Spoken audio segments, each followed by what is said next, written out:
Hello, Flock Wine Club members. Welcome to the Okanagan and welcome to Blasted Church Vineyards. It is absolutely gorgeous here right now. Thank you for being a member of the Flock Wine Club. I hope you really enjoy your Flock Wine Club shipment for the summer of 2021. In this video, we're joined by Bayley, our viticulturalist, and Evan Saunders, our winemaker, as they talk about all of the wines that you received in your Flock summer shipment. There's nobody who knows these wines better than they do, and I'll bet you'll learn a lot about each one of these wines.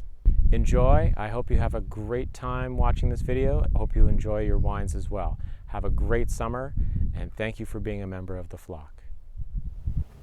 Welcome to our second virtual tasting for our Flock members.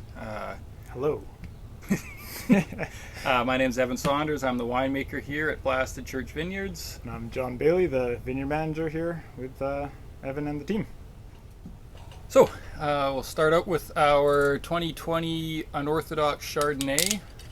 So this is 100% estate-grown fruit from a couple of different blocks, 2 different picks. John, if you want to tell a little bit about Chardonnay Muscat in particular. Yes, yeah. So this is a unique type of Chardonnay that we grow. Chardonnay Muscat blends the Chardonnay with Muscat tones, so you get a very aromatic grape in the vineyard, and that follows through to the wine. We have half of this fruit comes from our 1986 planting of Chardonnay Muscat, and the other half comes from our 2015. So you get a difference in fruit there, a lot of minerality from the older planting, then a lot of that freshness and really nice ripe fruit from the younger planting. On some really nice silty loam with a big streak of sand through it, which gives us some varying in vigor in the vines, and gives the grapes a bit of a different quality and texture as well.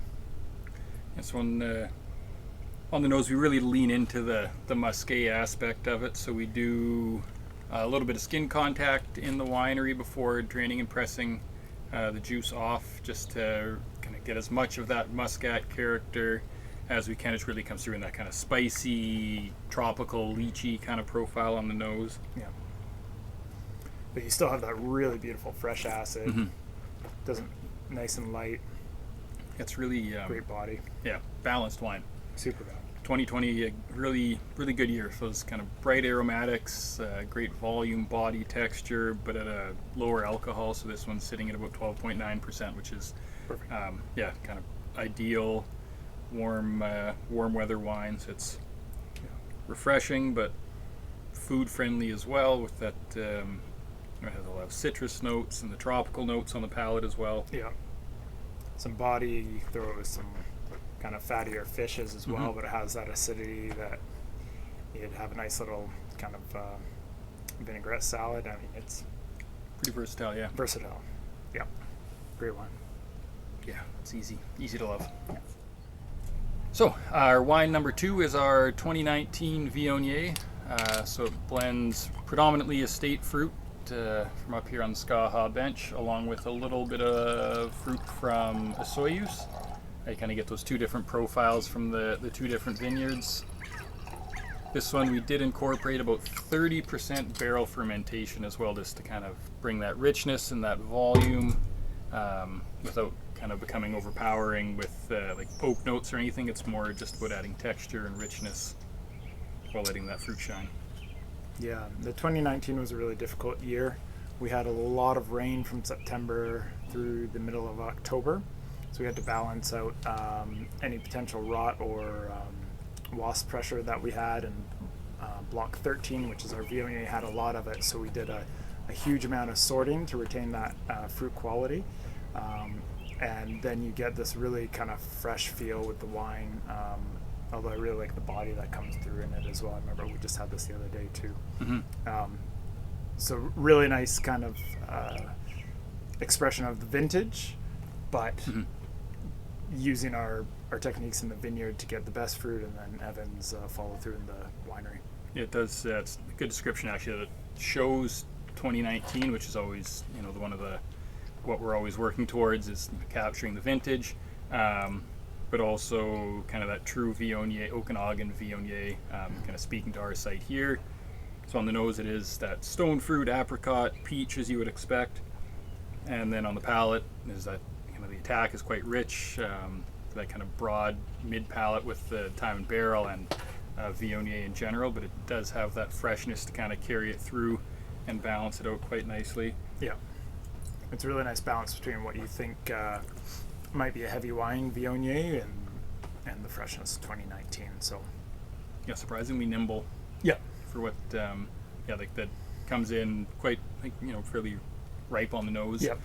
But then still balanced through the finishes. Great clean finish. Yeah. Just like that acidity again, so fresh, so juicy. That's a great expression of the year, I think. Yeah. Yeah. Yeah, happy roasted chicken or something like that would be turkey. Spot prawns? Sure. Okay. So, move over into the rosé category now with our kind of return into rosé production. So this is our 2020 Blaufränkisch rosé. Look at that color. Beautiful. So once again, actually a state-grown fruit. So up here on our location on the Skaha bench. Mm-hmm. So Blaufränkisch being the grape varietal, so an Austrian red. The vine's kind of getting up there, almost 30 years old now. Yeah. So for this one in the winery, we did a couple of different treatments. 50% of it we just whole cluster pressed straight to tank, and then the other half of the fruit we just destemmed straight to press and pressed off the tank to kind of keep that lighter color, but still get that kind of beautiful fruit, kind of peaches or strawberries and cream profile. Yeah. Nice kind of light floral notes to it as well. Mm-hmm. Great acidity. This varietal Blaufränkisch, we used to call it Lemberger. It has both names. You might have seen that on some of our labels. It's a red grape that has really big bunches and potentially really big berries if you're not careful. So we work a lot with our irrigation to dial in the berry size on this one. And it's also very late ripening, so it's also our last pick of the year. How do you say it? The day before it's supposed to snow, we pick it then. ideally the morning of, ideally, which we have done before. Yeah. So that's because that acid is, it kind of sticks around while the sugars take a while to ripen. So it's ideal for rosé. It also has this beautiful color to it, and so I think you see that coming through in the rosé form. Mm-hmm. Yeah. That great, once again, great texture, that really kind of vibrant acid that the Blaufränkisch just naturally carries, and then so it starts out in tank, and then we move it down into barrel about halfway through fermentation, just for aging on lees to kind of, once again, kind of build that texture, build an additional layer, not necessarily to bring any of that oak profile, but just to kind of create the richness and that extra layer to the wine. It's a serious rosé. Serious rosé, yes. I mean, you could drink it as fast as you could drink anything. Mm-hmm. But it also has that great kind of like that texture to it, not weight, a bit of grip. Like you get that kind of phenolic tannin, but just enough to make it interesting. Beautiful, fresh acidity. Yeah, ton of complexity there. Yeah. And the rosé category, kind of an interesting thing with there's wines from all over the map. However, everyone has a style. This one definitely to the drier side, that really kind of mineral-driven, acid-driven, vibrant wine, food-friendly, but also, as we all know with rosé, pretty happy on its own as well. Yeah. So next up, our 2019 Big Bang Theory. So this is our early-to-market red, Merlot dominant blend. Kind of brings together a few different grape varieties, but this one's never about really the blend for me. It's all about the profile. That kind of pure fruit. Yeah. All about kind of that easy, approachable style. It smells like you want to drink it. Yes. Delicious. Yeah, it's that wine for me is kind of, whether it's barbecue on its own, whatever it might be. Mm-hmm. I always think there's like burgers or pizza or whatever it might be. Yeah. It's just pretty happy wine. Beautiful, like red, black cherry. Mm-hmm. Smooth, but with a bit of phenolic structure to it. Mm-hmm. That's great. Yeah, it kind of pushes that, just that drinkability. Really have to chill it down a little bit. Sitting on the patio, as we are right now, it's It's a good time to drink Big Bang. yeah, pairs quite well. Yeah. Yeah, you do get that red fruit. There's kind of that gaminess from the Lemberger. Or Blaufränkisch. Yes, Blaufränkisch. And the Syrah as well. So you kind of have the red fruits, the blue fruits, and that gaminess. It's kind of has a lot going on. I think you get a lot for what this wine offers. Mm-hmm. It's a great value wine. So, our 2018 Cabernet Merlot, so as the name suggests, a Cabernet dominant blend, followed by Merlot. It also does bring in some Petit Verdot, Cab Franc, and Malbec, so the five Bordeaux red blend, but obviously Cab Sauv dominant. Yeah, that's great. Yes, it has that ton of Drinking youthfulness. really well, The cab really, as it showed, the cab really comes through. Yeah. That kind of cassis and blueberry really dominant. Yeah. And that Merlot kind of plumminess. It's kind of shows exactly. Great blend. Yeah.